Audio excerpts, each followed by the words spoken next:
Okay, can I bring this meeting to order, please? And a warm welcome to those attending the Major Applications Planning Committee and to our viewers watching live on the Council's YouTube channel, Hillingdon, London. My name is Councillor Steve Tuckwell and I am the Chairman of this evening's meeting. Details of the business to be considered today are shown on the agenda, copies of which are accessible online underneath the live broadcast. For those present and in the room and intending to speak, please note that you will be filmed and any statements you make will be recorded and made public. A reminder to anyone speaking today that your voice will only be audible online if the microphone is switched on. In terms of a fire alarm, we are not expecting one this evening, so if we do have an alarm, please follow officers to the fire exits and out of the building to the designated meeting points. For mobile devices and tablets, can I ask that those are switched to silent or off? But please also remember that councillors and officers will be referring to tablets to view the agenda paperwork this evening. We also have meeting feedback, which is underneath the live broadcast, and we also have some feedback forms here in the room this evening. Okay, those are the Chairman's announcements. I will now introduce members of the meeting this evening, but we'll start with the voting members. We have tonight Councillor Higgins, our Vice Chairman. Welcome. We have Councillor Tuckwell. We have Councillor Davis. We have Councillor Dott, Councillor Garlick and Councillor Gill. Good evening to you all.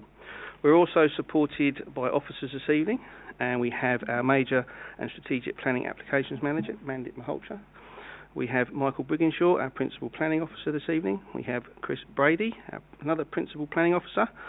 We have Alan Tilley, our Highways Manager. Our Legal Advisor this evening is Glenn Egan, welcome. And our Democratic Services Officer this evening is Steve Clark. So welcome to officers this evening. Okay, that's the Chairman's announcements and introductions completed. We can now move on to the agenda, starting with agenda item 1 this evening, apologies for absence. We've received apologies for absence from Councillor Bennett, with Councillor Tuckwell substituting.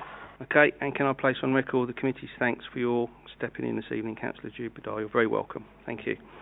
Agenda item 2, declarations of interest in the meeting this evening. Any declarations of interest? No, we can record that as none, Steve. Thank you. Agenda item 3, matters notified in advance or urgent. We don't have any. And agenda item 4 is to confirm part 1 items which are in public, which is what this evening's meeting will be. But we don't have any part 2 items or private items to consider. So everything tonight will be discussed in public. Okay, we can now get on to the main purpose of the meeting, which is agenda item 5, the land Ballsbridge Industrial Estate. Who's taking us out? That's you, Michael. Okay, over to you. Thank you. Thank you, Chairman. So yes, item 5 relates to the land at Ballsbridge Industrial Estate, located on either side of Northwood Gardens. It is important to note that the site already has planning permission for a data centre campus, including a data centre, 2 energy centres, a substation, a visitor reception centre, and the associated works. So this is the constraints plan for the site. You can see that the site was previously designated as an industrial business area under the 1998 Unitary Development Plan. Under the current development plan, the site forms part of a strategic industrial location where industrial intensification is supported from a strategic perspective. The Botwell Conservation Area is located to the west on the former Nestle factory site, which is currently being redeveloped for a mix of uses including residential and industrial. There we go. So this is the comparison of the location plans on this site. You've got the previously approved on the left-hand side and the currently proposed drop-in application on the right. It is important to note that the current application is a drop-in application, meaning that it only applies to part of the overall site which already has planning permission. You can see that difference in red lines on the screen there. So as shown on the plan, the overall site was previously occupied by a warehouse operated by British Airways, an Abellio bus depot, and an office block occupied by Vodafone. So this is the proposed site plan. So the current application seeks permission for the redevelopment of the site to provide 3 energy centres, 2 visitor reception centres, a new footpath and cycle link to the canal, works of the highway and associated external works.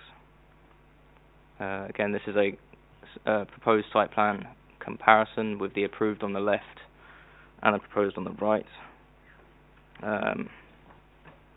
So the current application only seeks permission for part of the site in order to increase the number of energy centres from 2 to 3 and increase the number of visitor reception centres from 1 to 2. As confirmed within the documents submitted, the proposed changes to the original permission are required so that the site can be operated by more than one operator. So that's the reason.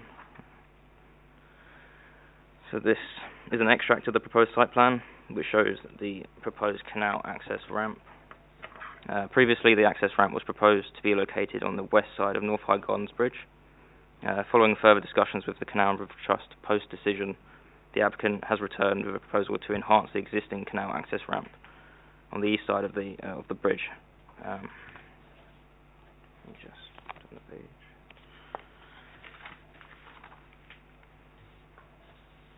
So this shows the floor plans for Energy Centre 1, which is located on the northeastern corner of the site. And these are the elevations. The design includes an aluminium louver system as well as a green wall on the eastern elevation. These are the floor plans for Energy Centre 2, which is located on the southern side of Northwood Gardens. And the elevations are very similar to Energy Centre 1 and the energy centres previously permitted on this site. These are the floor plans for Energy Centre 3, which is located on the northwestern corner of the site. Again, the building is materially similar to Energy Centres 1 and 2. The proposed Energy Centre buildings would measure 21 metres in height. It is important to note that permission has already been granted for the data centre, which measures 31 metres in height, and 2 energy centres which measure between 19 and 21 metres in height. As a result, the proposed Energy Centre buildings would not be substantially taller than surroundings and would only introduce a low to moderate impact on the skyline. So Visitor Reception Centre 1 is the Eastern Visitor Reception Centre, and it will serve Block 1 of the data centre, which is the most western block of the data centre building. It is located on the same location as the centre previously permitted. It is also proposed as a 2-storey building with a green roof, which is additional. There was no green roof previously proposed. Visitor Reception Centre 2 is very similar to the first one, but is located on the southern side of Northwood Gardens, where it turns eastwards towards the flyover. The original application showed this portion of the site being laid as hard standing with parking. Here are some CGIs showing the proposal in the context of the already permitted data centre building. You can see the variations in heights there. And here are some CGI showing the proposal from the canal and Northwood Gardens Bridge. The canal views being the top left, top right and bottom right, and the Northwood Gardens Bridge being bottom left. So in terms of how the proposal was considered, the proposed scheme does add further visual interest to the elevations of the buildings themselves, the Energy Centre buildings, that is. What was previously a larger Energy Centre 1 has been split into 2 energy centres, which helps break up the development. Improvements have also been made to the visitor reception centres with the addition of green roofs and more glazed elements. It's a bird's eye view of the site. As it exists, there's actually more development on site than shown there. So these are some photographs taken on site recently. So this is Northwood Gardens facing north. This is further up on Northwood Gardens Bridge, again facing north. This is facing towards the taxi warehouse on the western side of the site. That's the site as it exists was previously occupied by British Airways. That's facing east, down Northwood Gardens. That's the former Bellio bus depot building, and that there in the centre of the screen there is where the existing canal access is, only really accessible by pedestrians, not so much. Well, it's not particularly accessible in any other sense.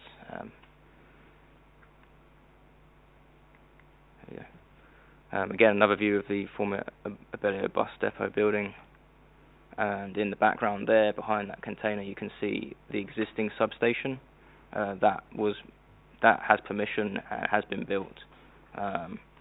It provides power to the site. There we go. So, in summary, the principle of the proposed development is established by the grant of the previous planning application. The proposal is an appropriate use of a strategic industrial location, and the intensification of industrial capacity is supported from a strategic perspective. The economic and employment benefits of the proposal are given significant weight. The principle of design is already established and is considered acceptable. Public realm improvements are proposed within the demise of the site, including highway improvement works and canal access ramp enhancements.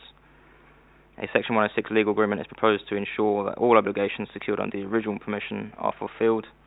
Additional obligations include increased air quality damage costs due to the proposed change in backup generator technology from gas to hydrotreated vegetable oil diesel generators, and a carbon offset contribution required to achieve the net zero carbon requirement. Subject to the proposed conditions in Section 106 agreement, the application is recommended for approval. Pass back to you, Chairman. Thank you very much for taking us through that, Michael. I think just to remind members, the principle of development has been established. This is what we call a drop-in application, so we're only considering parts of the site. Yeah, so that's a lot of what you've seen in front of us has already been determined, but we're still here to scrutinise what we have in front of us. So we've got no petition, so there's nobody speaking on this this evening, so we can go straight to questions, unless, Mandy, there's anything you want to add? No? Okay. So we can go straight to questions. Councillor Higgins. Thank you, Chairman. Overall, I think it is an improvement to what we can see there now. Can officers explain to me on page 5, the application has failed to provide contribution towards improvements of services and facility consequently demands of air quality and carbon offset, but then we just mentioned in the presentation about the contribution of that. That's my first question. My second question is that if on the drop-in, we're putting 2 energy centres and energy plants in. Whereas on the first one we had a noise condition was monitored, if I remember. So forgive me, Mandy, if I've got this totally wrong and I'm getting confused with the other one, but I don't seem to see that here. I have forgotten my glasses, so it doesn't really play help. But anyway, if you can help me on that one, please.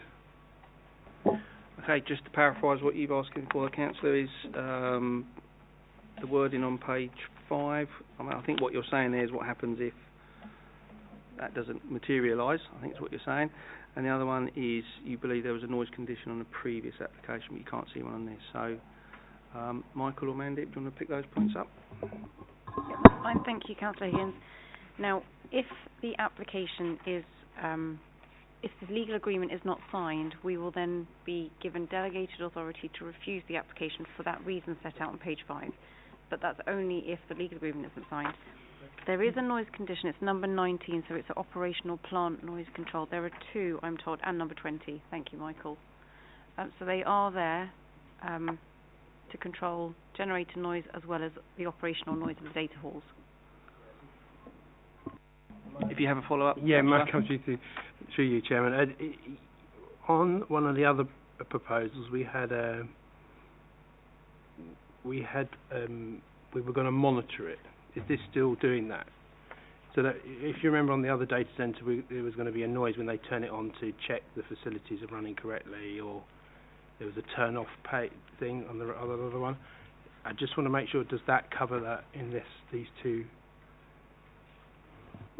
So I think the application you're referring to is Tudor Works. Because they hadn't done the assessment, it needed to be submitted, whereas I think in this one they have, and that's why condition 20 is just limiting the noise source. Thank you. Okay, thank you. Sorry, I will propose that, Chair. Thank you, Councillor Higgins. Any other? Councillor Tukwell.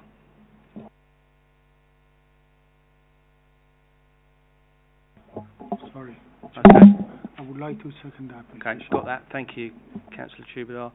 Any other members wishing to make a contribution to this debate? Okay. Right, well, we are moved and we are seconded. Can I take a show of hands for this application, please? I'll make that 7. Yep. Unanimous. Thank you very much. I can confirm agenda item 5 this evening is approved. Thank you very much, everybody. We can now move swiftly on to agenda item 6, which is Viveash Close in Hayes. So, who's taking us out on this one? Is it yourself, Chris? Over to you then. Thank you, Chairman. Agenda item 6 proposes the demolition of the existing industrial use building and erection of a Part 10, Part 11 storey block comprising of 127 residential units, a residence, lounge and associated access and landscaping improvements on the free Viveash Close site. The site is located on the eastern side of Viveash Close, south of Hayes Town Centre and adjacent to the Hayes and Harlington station. It is bound to the north and east by the Nestles Conservation Area and is included within policy site allocation SA5, which relates to the redevelopment of the wider former Nestle factory site. Viveash Close itself has been subject to applications for redevelopment over recent years. I'll just take you through the constraints plan. You'll see the railway to the north. Just go back. So you've got the former Nestles factory site just to the east. So just here. This is Viveash Close. You've got an application which some members may find familiar, which was 9 Stamford House down here. A similar development on this site was refused in 2018 for 12 different reasons. The applicant submitted an appeal for that application, which was upheld by the planning inspector on the grounds of the proposed scheme conflicting with the details of the site allocation, design and overbearing development. The proposed development would provide 127 units and a residence lounge at ground floor level, which would benefit from a 2-storey high entrance to help break up the scale, bulk and massing of the building at street level. Just take you through some of the... So that's the existing ground floor plan. This is a day one master plan, so you'll see 3 Viveash Close here. Some of the other industrial units which are still in place here, and down to the bottom are some of the consented schemes which form part of the former Nestle factory site. And then you've got Viveash Close up towards the top. Here is a day 2 master plan which shows an indicative arrangement for how future development may come forward.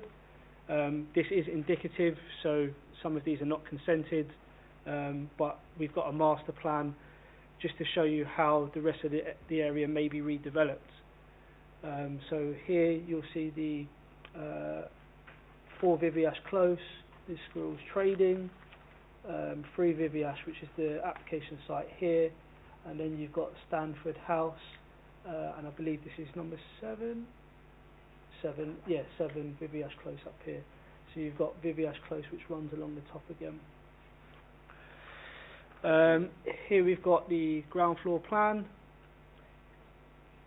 Sorry, through you, Chairman, we couldn't see what he was... What Chris was pointing at. Could you briefly do that for this side as well? Application site just to the east here.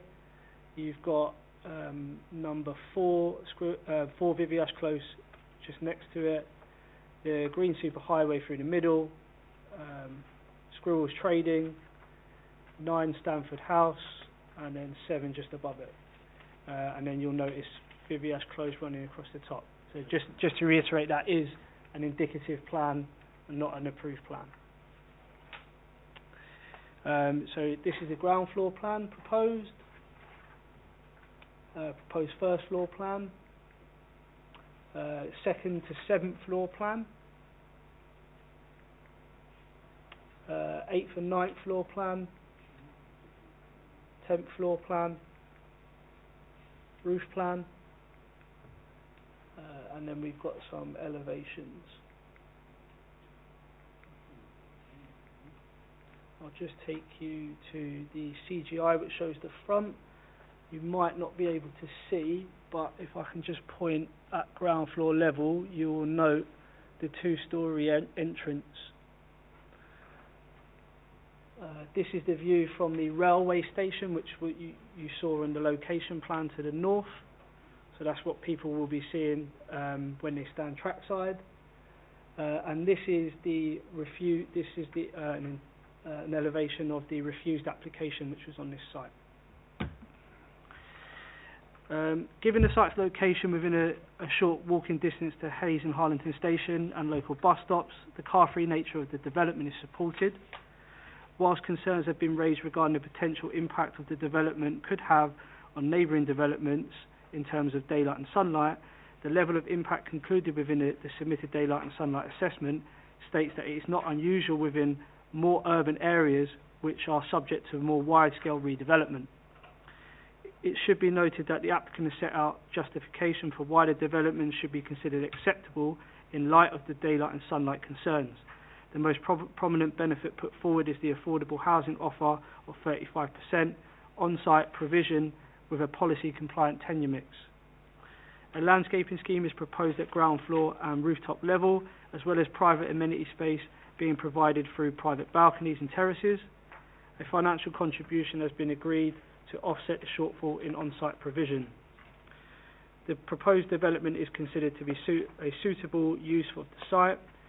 It is considered to meet the requirements of the site allocation and to integrate with the surrounding redevelopment proposals. The benefits of the scheme are considered to outweigh any potential harm. The application is therefore recommended for approval, subject to planning conditions, a Section 106 agreement and a Stage 2 mayoral referral. Thank you, Chairman. Okay, no, thank you very much for taking us through that, Chris. Anything to add to that, Mandy? I think I'd just like to add that Chris has worked extremely hard. We started with an application that had 0% affordable housing a few months on and lots of conversations, and we're now at 35% affordable housing, so the scheme has definitely moved on. Now, if you can flick back to the indicative master plans, so we have asked these applicants and lots of other applicants along this stretch of Viveash Close to do plans like this, and it's not so that someone else can plan another plot of land, it's to make sure that we're not blighting the adjoining neighbouring site. So we can be confident that when number 3 Viveash Close is approved, it will not blight number 4, number 4 won't blight the next piece of land. This is all coming forward in a very piecemeal fashion. We have, let's say, 1, 2, 3, we have 5 parcels, but we also know we have something like 14 landowners. So it's a complex parcel of land, and we're doing our best to try and get the applicant teams to master plan how it would look, hopefully in a few years' time. So yes, the application is recommended for approval and is has moved to a very positive position. Thank you. Okay. Thank you for that, Mandip, and I think it's always useful to have a bit of context as to sort of the journey that these applications sometimes go on, and I think when you know the start point was 0 affordable housing and we've got a scheme presented to us today which is 35%, is a good place to be. But we need to scrutinise it as a committee, and I've got Councillor Davis followed by Councillor Higgins. Thank you, Chairman. I see that it's got 0 cars. What is the expected stress on non-permitted roads around the area? So, of course, we understand that there's going to be no parking spaces, but that's quite a built-up area. Have we done an assessment on the non-permitted roads? Who wants to take that? Is that Alan or yourself, Mandy? So when we say the development is car-free, we actually mean it's car-light, because it does have on-site disabled bays, and we can point those out. They're on the stretch that fronts onto the railway line. We do also have planning obligations to try and expand the permitted zone, so that Viveash Close at the moment is not a control parking zone, but there are planning obligations to try and expand the zone, and then the developer is paying for that consultation process to take place. So it's very much hoped that by the time these developments come on stream, we will end up having Viveash Close as part of the permit area. The development, the whole area is moving towards a very sustainable transport level of 5 out of 6. So we're at a place where we do need to support car-light development, and part of the way of doing that is discouraging parking and ensuring that there is adequate car parking zones or CPZs in the local area. Do you want to come back on that, Councillor Davis? Yeah, through you, Chairman. No problem. I understand that we're going car-light, but my only worry would be is that the surrounding roads if we can't park down these roads because they're permitted, then there's 25 roads within the area. Have we done an assessment on the impact to the residents with the number of cars that we could possibly have? Who wants to come back on that one? Mandip or Alan? He's itching to get in there. Okay, over to you, Alan. We must be straightforward with committee.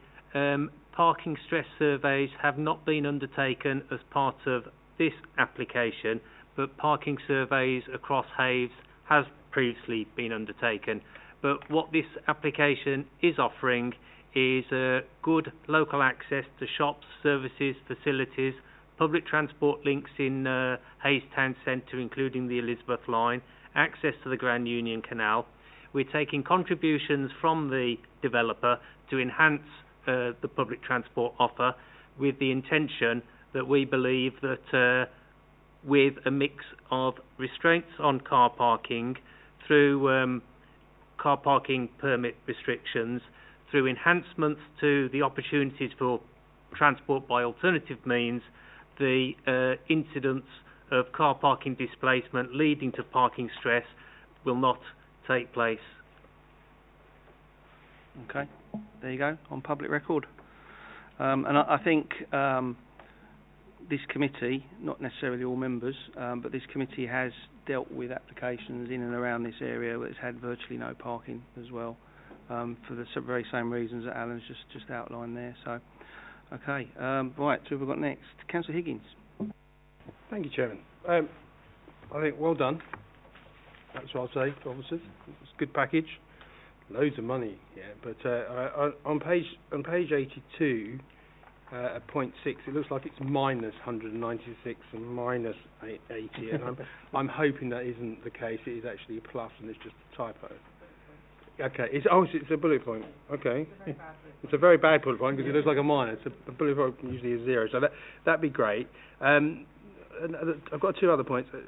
The other point is on the balconies. We've got the side protection for privacy, haven't we? I just want to confirm that. I think I saw it in here, but I just, Okay. Anyone pick up balcony privacy? Yeah, balcony privacy. Not all of them, because obviously not all of them need it, but there is some that are adjacent to one another, so, you want some sort of...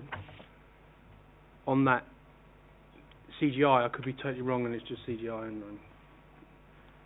And the last thing is, thank you, Mandip, for explaining about the indicative plan. I think that's really clever. How much, though, do we have control over it? I mean, if it's non-control, that it's like that's our wishes, but it might not happen. Is there anything we can do to put an informative or a condition in it that if it triggers something, it will come back to committee? Do you understand what I mean? So, say they build a bigger plot and they get rid of that lovely green, whatever it is, park or superhighway. There we go. All these new words. Do we have anything then to come back to us to make sure that we say, hang on a minute, and some of this contribution will go in a different direction, again up again. So. I don't know if you want to pick that one up, Manny, but I think anything that is going to come to, in this area in the future will come to this committee. Don't know if we can put an informative in which guides developers towards the master plan. I doubt it. But I'll see if Mandy's got anything, or even Glenn maybe to add anything to that. I would just say there is no informative that we can impose on a different landowner. However, because of the principles that we have had approved under Becru, which is the land to the west, and then the Nestle factory, which is the land to the east, it is written almost by virtue of those permissions that there is a connection required in the middle when that landowner does come forward for the green superhighway. And we will refuse an application in the future if it does come forward without a green superhighway. Would you like to come back on that? Yeah, thank you, Chairman. The point of it also is this is a public meeting and it's recorded, and I wanted it on record, so thank you very much for that. I'll propose the development. Okay. As well. Glenn, is there anything you wanted to add to that? No. And balconies, yes. We don't have a specific condition relating to balconies at the moment.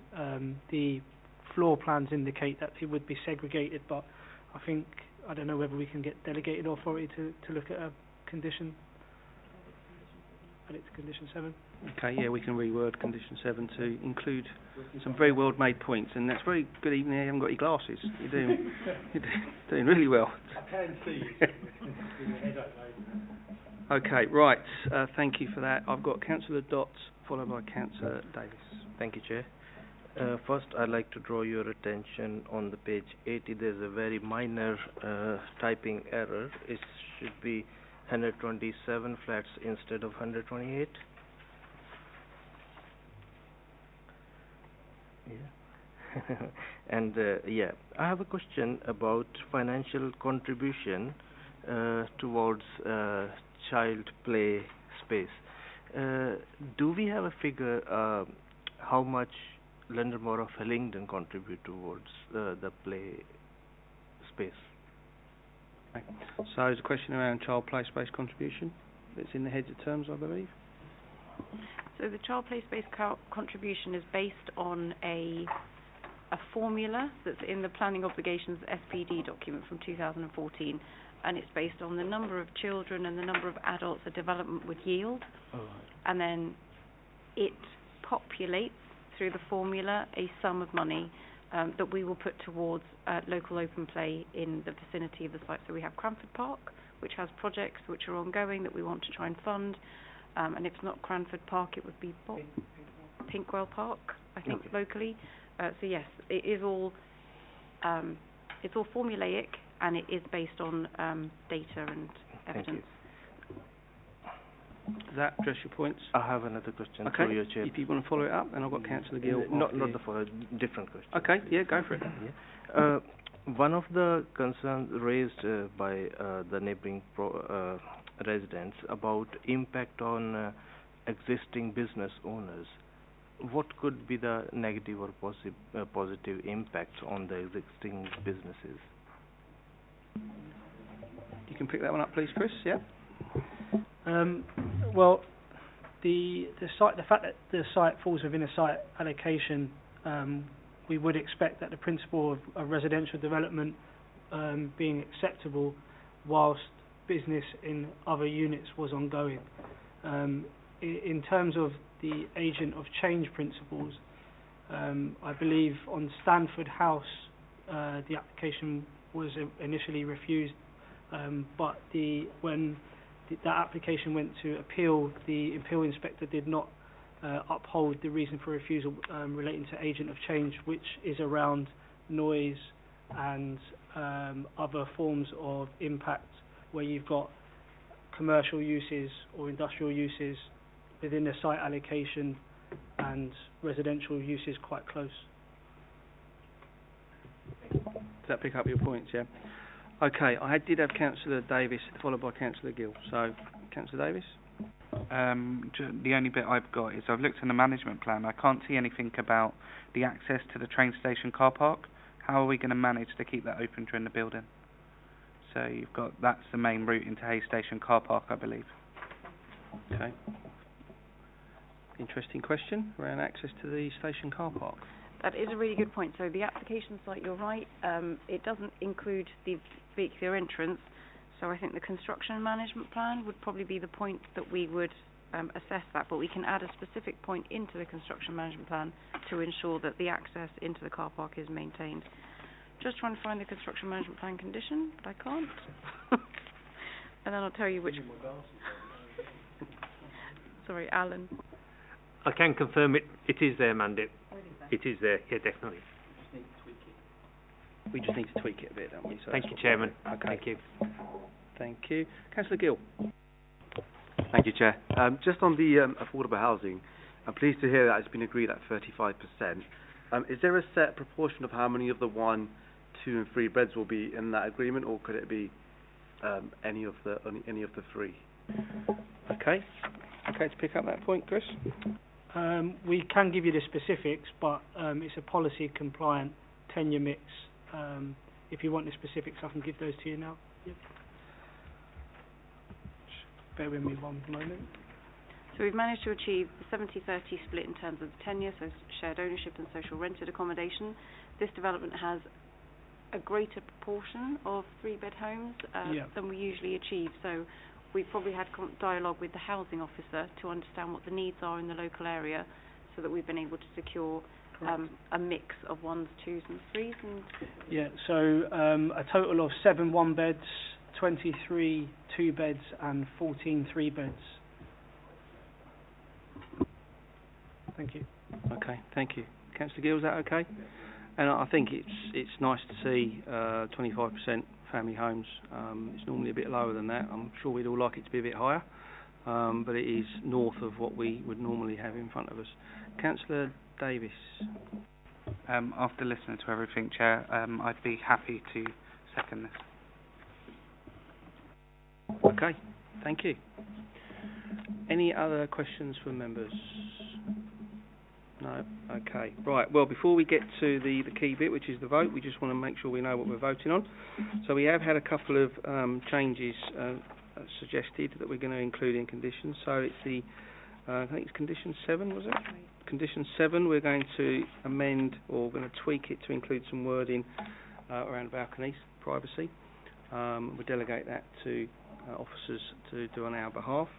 And we are going to look at the logistics plan, logistics construction plan, condition 10. Thank you, Mandit. The construction and logistics condition, which is going to look and address the issues of access to the railway car park. So those are the amendments we've made to the conditions. We're now going to go to the vote. All those in favour of officer's recommendation for this application, please show. So that is unanimous, 7 out of 7. Thank you very much. Agenda item 6 this evening is approved. Thank you. Right, as we've just done, number 6 rather, sorry.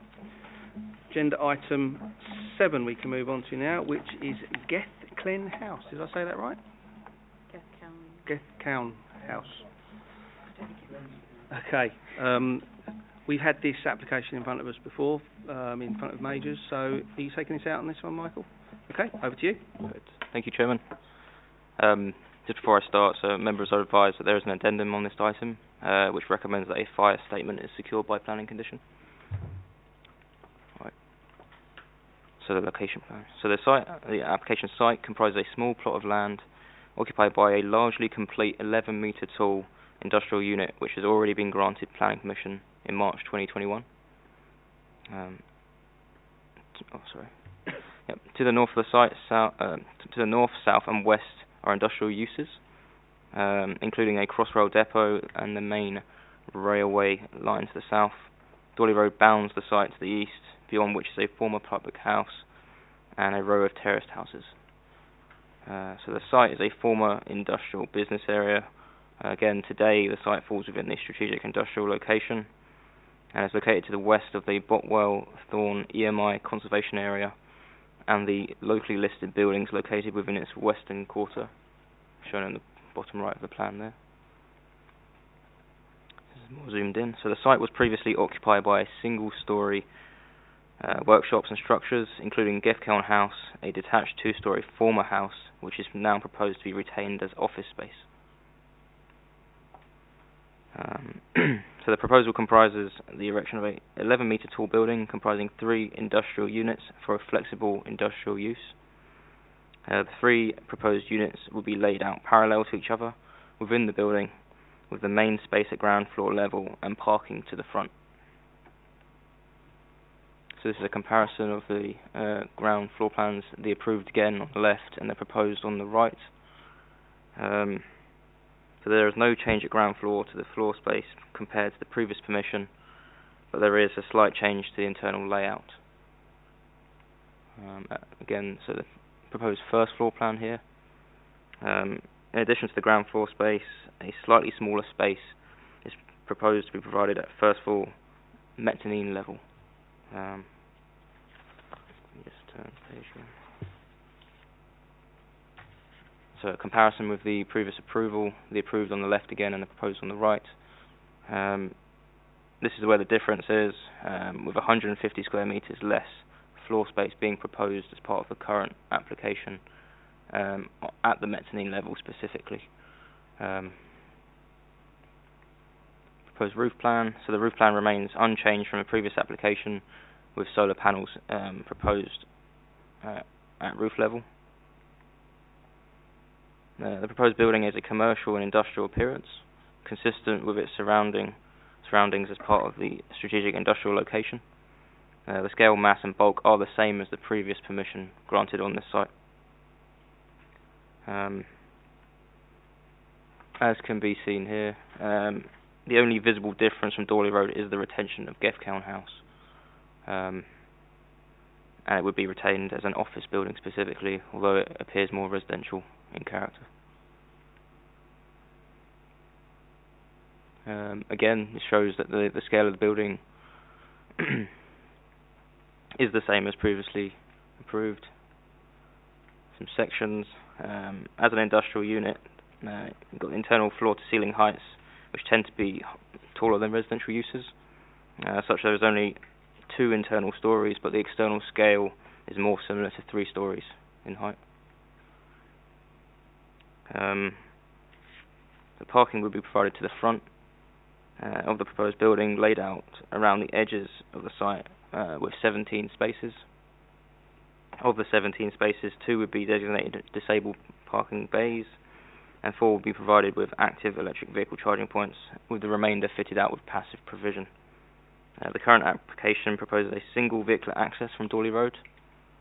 This is supported by the Highways Authority, as it would reduce the potential conflict between road users and improving the safety of the scheme when compared to the previous approval. So tracked vehicle movements demonstrate that the proposed access is the minimum necessary size to accommodate vehicles entering and exiting the site. Here is the site as it previously existed, with arrows to indicate where the following photos are provided from. So this is photo 1 from Dawley Road Bridge, facing north.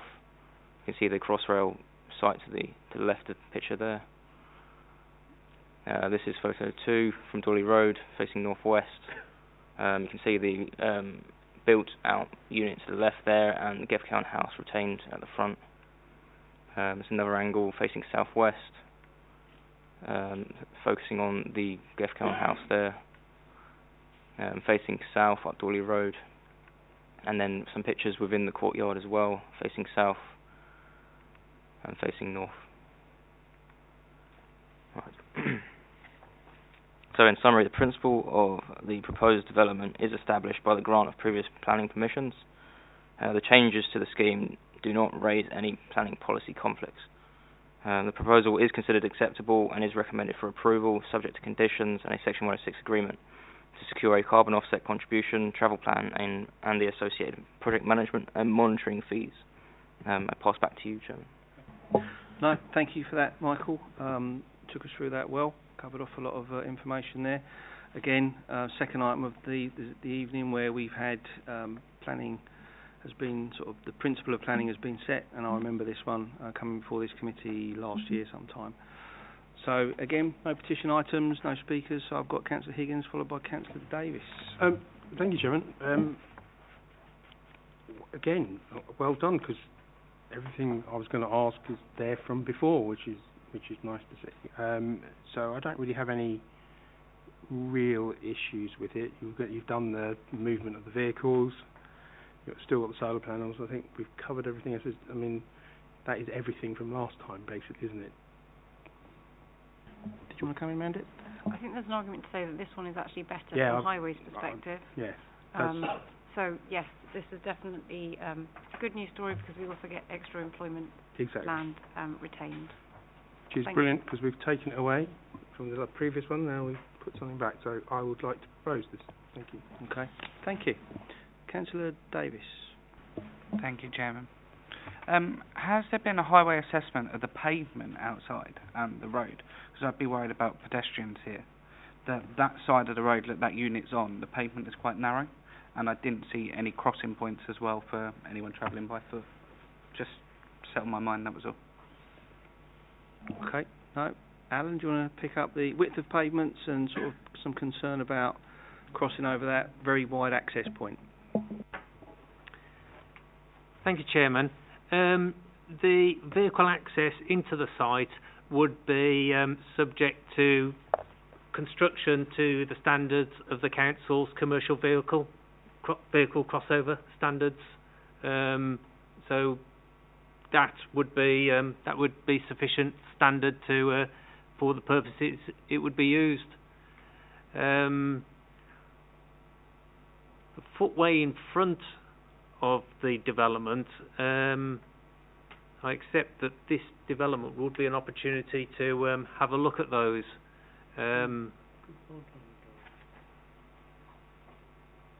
That hasn't been picked up that I know of.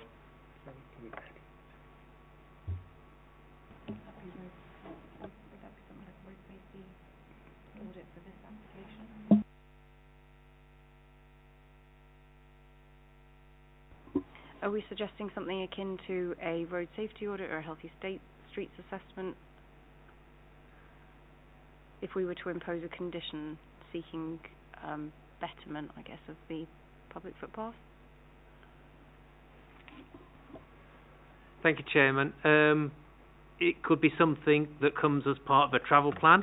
A travel plan has the intention of reducing the amount of vehicle trips a site generates, so it encourages people to walk and cycle. So as part of that, you could say that the quality of the walking environment needs improving, so please deliver that through the travel plan. And also there's the healthy streets policy in the London plan that sort of works could fit under. Okay. Thank you, Mandy. Thank you, Chairman. Okay, no, thank you. So I think what we're saying then is we could include a travel plan as a condition.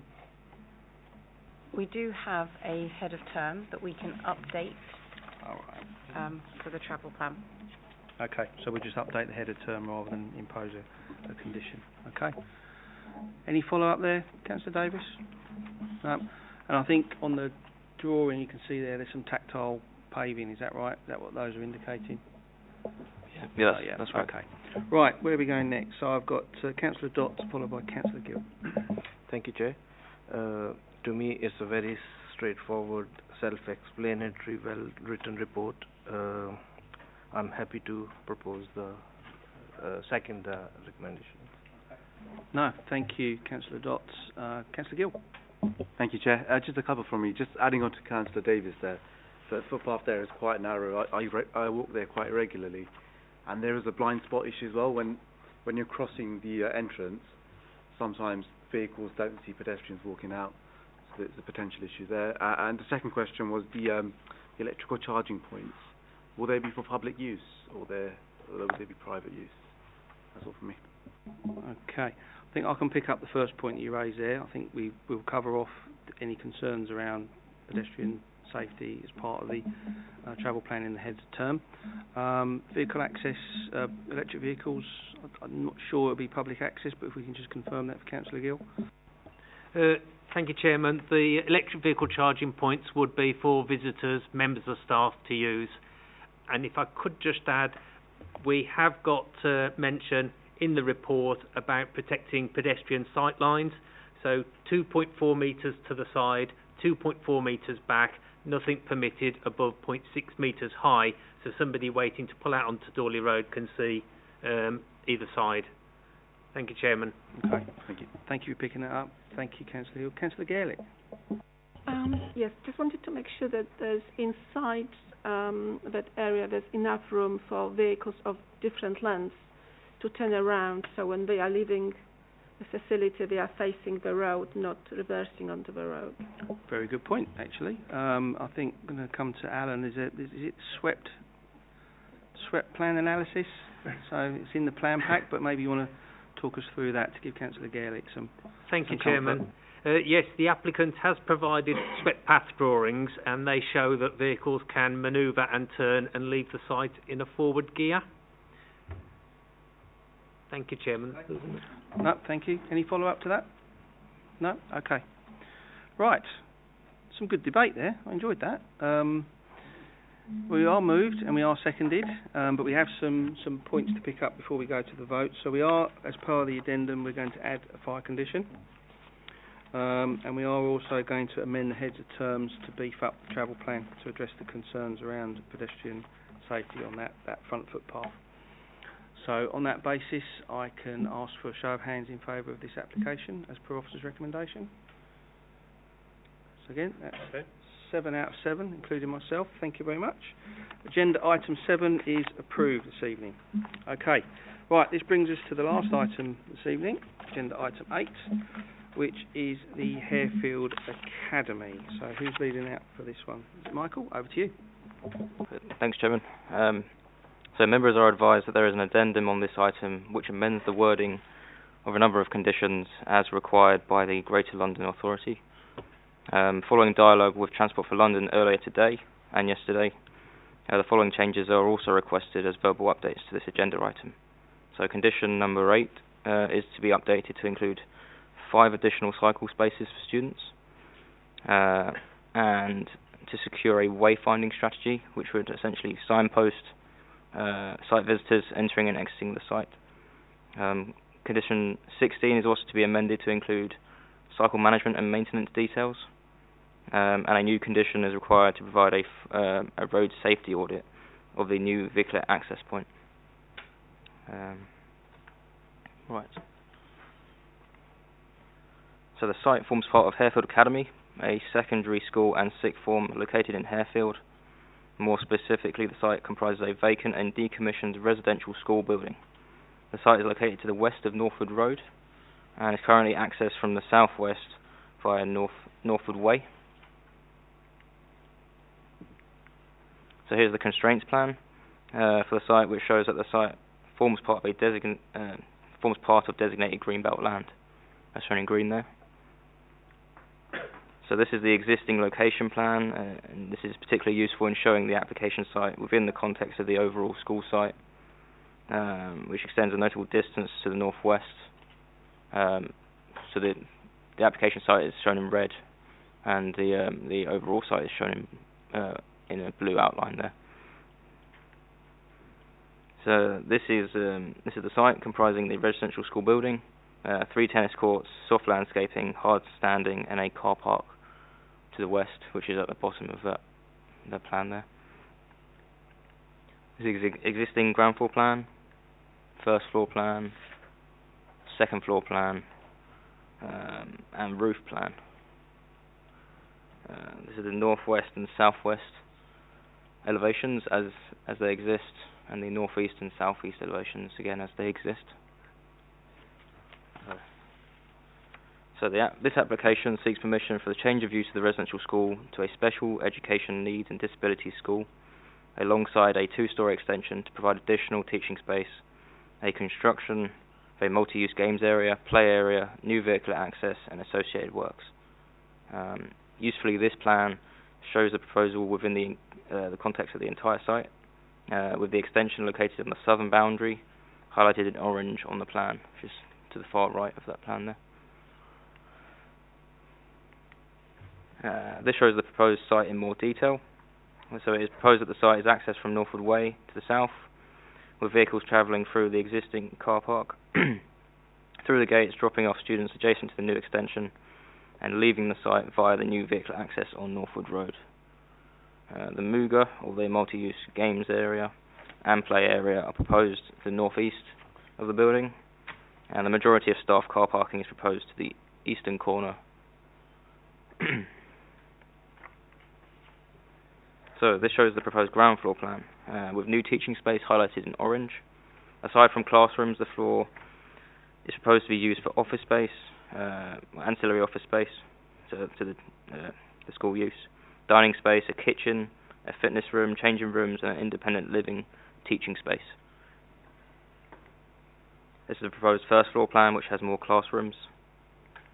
The proposed second floor plan, which includes a food tech classroom, sensory therapy room, a library, a common room, and a conference room. And this is the proposed roof plan, which includes a green roof on the extension. Oh, clicker's not working. There we go. The top image shows the school from the northeastern side. The middle image shows how the school would appear from Northwood Road, with a two-storey extension and archway fronting the site. Again, the top image shows the proposal from the south-east side, and the bottom image shows the site from the northwest side. So, as confirmed within the committee report, the proposed two-storey extension would increase the footprint of the building by approximately 50%, and would increase the volume of the building by approximately 40%. Evidently, the extension would be smaller than the original building. In terms of how it would be viewed from the street scene, the extension would be screened from the west by Harefield Academy and the main school building. From Northwood Way, the proposal would be partially screened by vegetation, with the majority of the extension hidden behind the original building.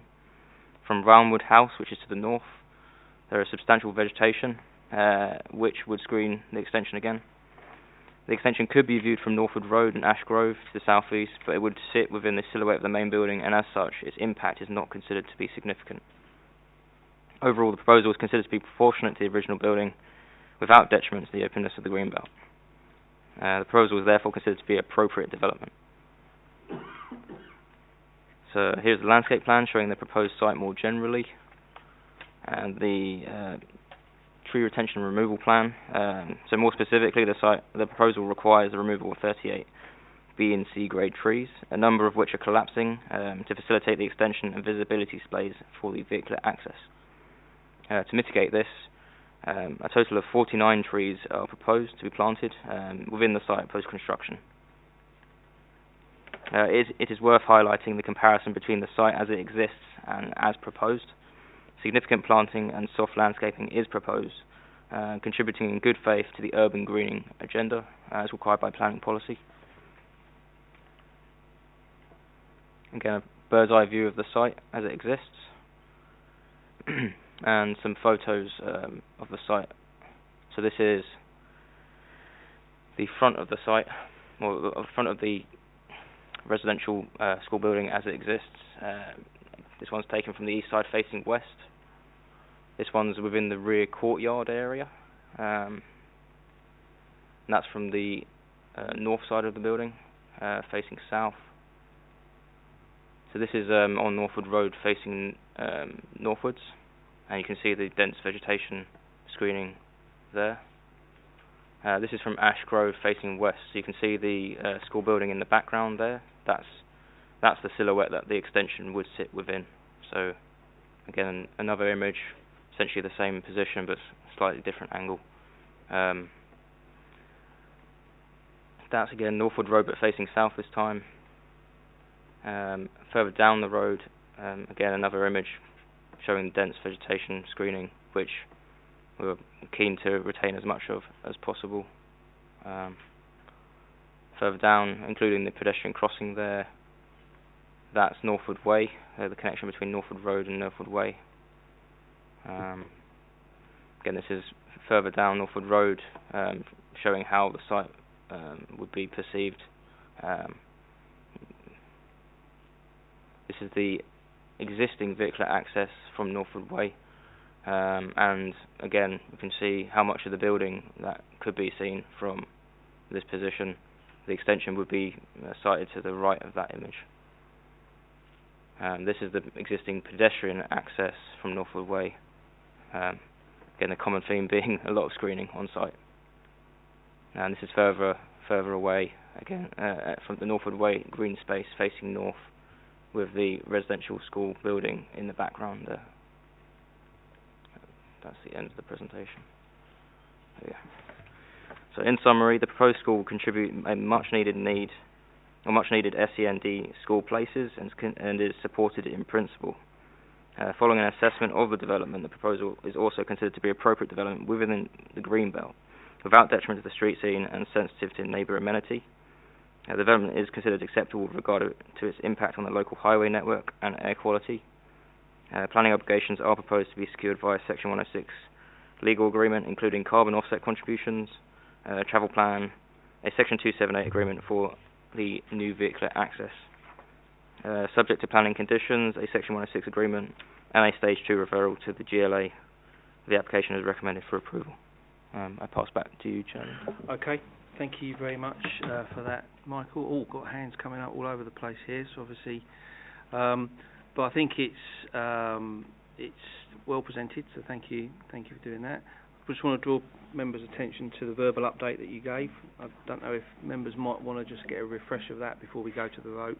I'll try to capture most of it, but we might just want to get a little update on what those verbal updates were after the debate, and we've also got the amendments to the conditions in the addendum that's been shared with you as well. So those are things to be mindful of whilst we're having the debate. So I've got Councillor Higgins, Councillor Davis and Councillor Dotts.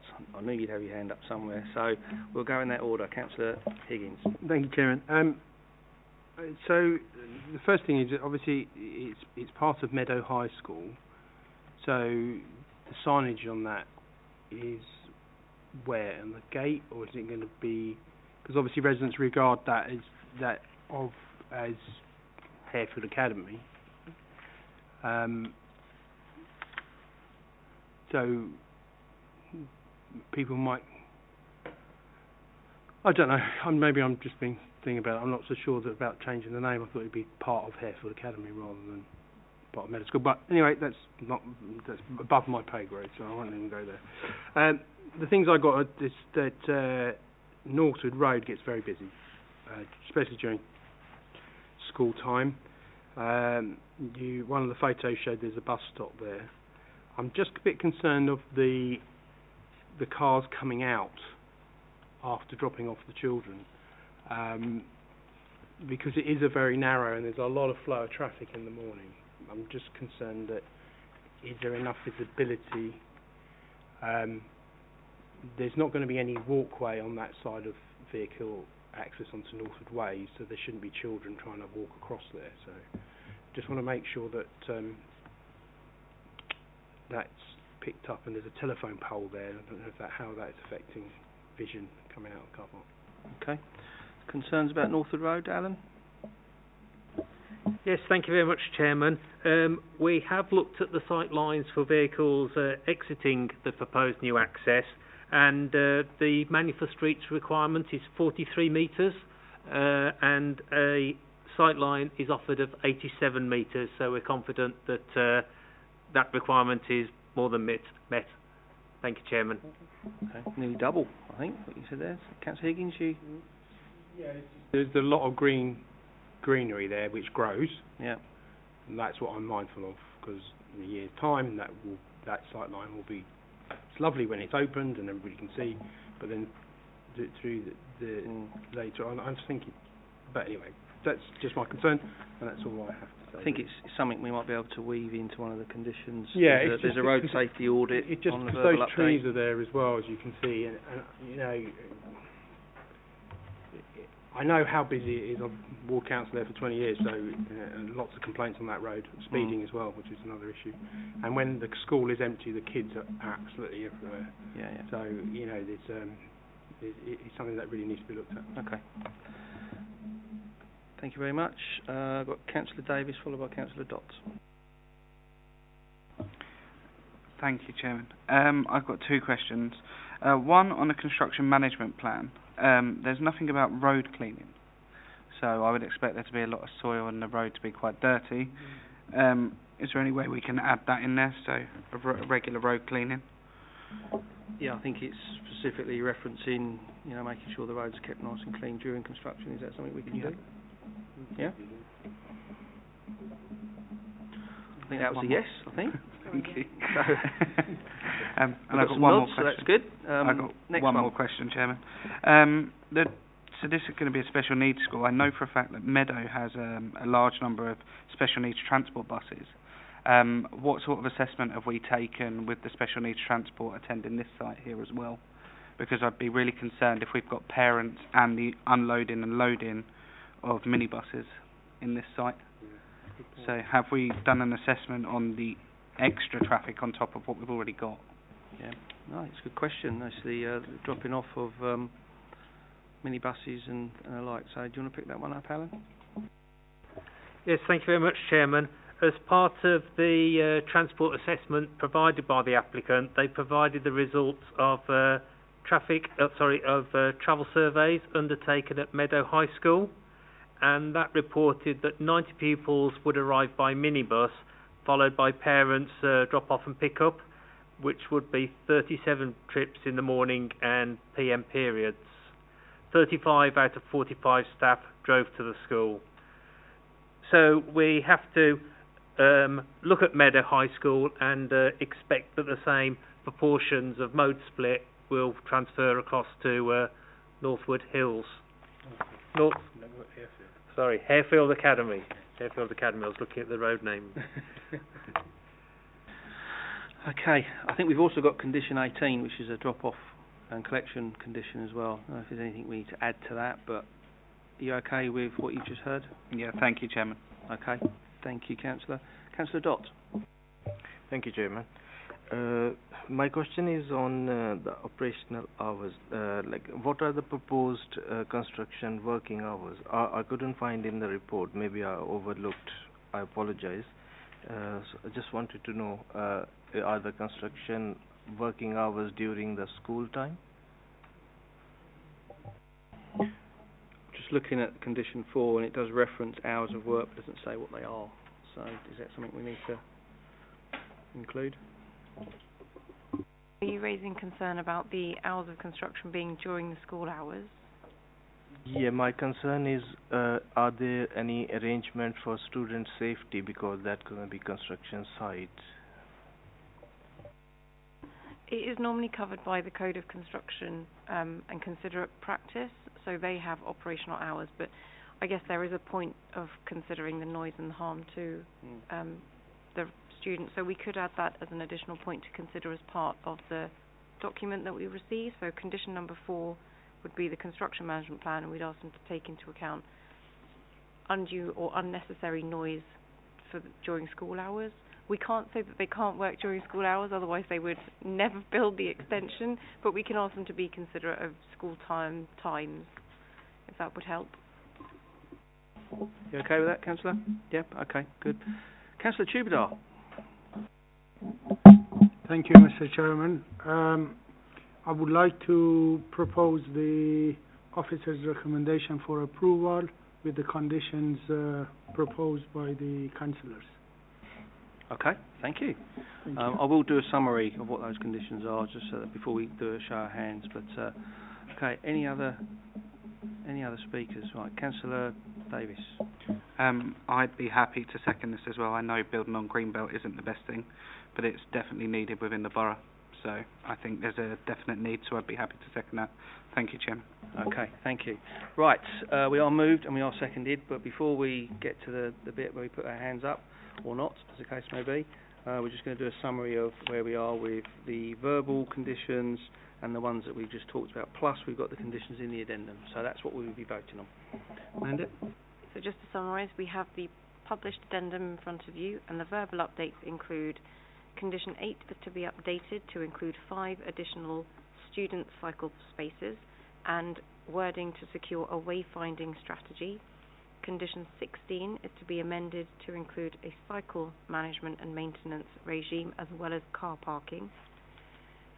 We are proposing a new condition for a full road safety audit of the new eastern access, which should now also take into account pedestrian safety and sight lines. And condition number 4 will be amended in 2 ways to include wheel washing and also adequate consideration of the school operational hours. Yep. Okay, so members had that summary. That's the sort of the verbal, what we've talked about and what's in the addendum. So on that basis we're moved and seconded. Can I have a show of hands in favour of officer's recommendation? So that's unanimous 7. So thank you very much, everybody. That's agenda item 8 this evening approved. Thank you. Right, that brings us to the end of the meeting. I'd like to thank officers for your contribution. Thank you guys for taking us through. Thank you to Steve and Glenn for supporting as well, and thank you to Mandip as well. I'd also like to thank and Alan, of course, let's not forget Alan. I'd also like to thank members for your contribution and your scrutiny of the 4 items that we've had in front of us this evening. That's one of the things that this committee does so well on behalf of our residents. On that note, I'd say good night to everybody that's watching us on YouTube, and have a good evening, everybody. Thank you.